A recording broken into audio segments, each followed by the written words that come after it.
Ready? They're coming. Ready?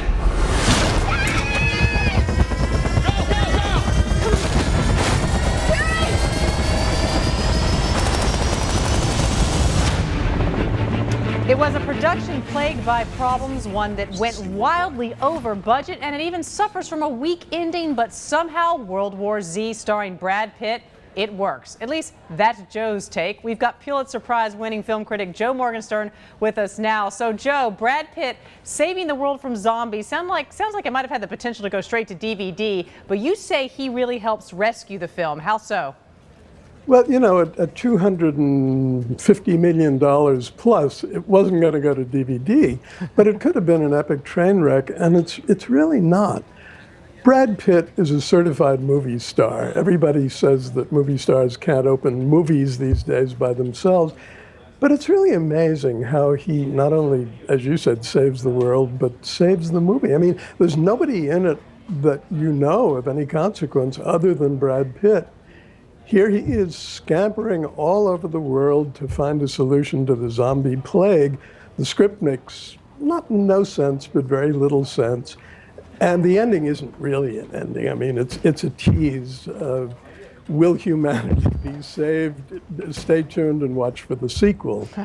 Nonetheless, Brad Pitt is a commanding presence in this, without being an overwhelming presence. He's charming. He's at ease with himself, and you've got to believe that humanity is in good shape. As I said in the movie, we're lucky to have him on our side. When you talk about the film having sort of a weak ending, at some point we weren't even sure what the ending was going to be for this film at all. It was plagued by problems that you found in your reporting. Tell us a little bit about that. Isn't it amazing to hear us talk about this? A huge industrial project going into production with really no clear idea of how it ends. I mean, imagine General Motors, Chrysler, or you name it, starting production on a car without quite figuring out how the trunk is going to fit on the back of the car. Paramount threw huge amounts of money at this.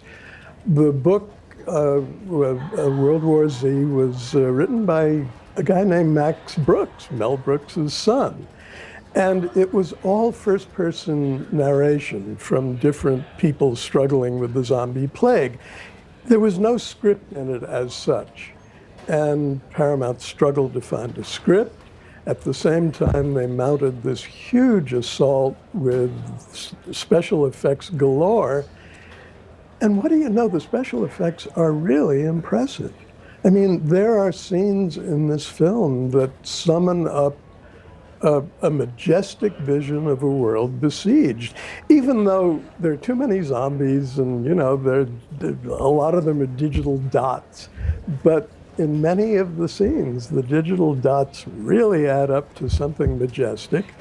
And the live zombies are extremely well done. Joe, let me ask you about zombies in particular with action films. I love action films. I mean, a great weekend for me would be watching reruns of all the Die Hard movies, all the Bourne Identity films, but I'm not a zombie chick. The zombies don't do it for me. Why are they appealing, do you think, to so many people as a menace in the movies?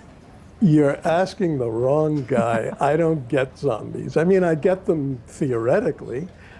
We have existential fears, and zombie movies and vampire movies allow us to have those fears dumped on us in a safe way.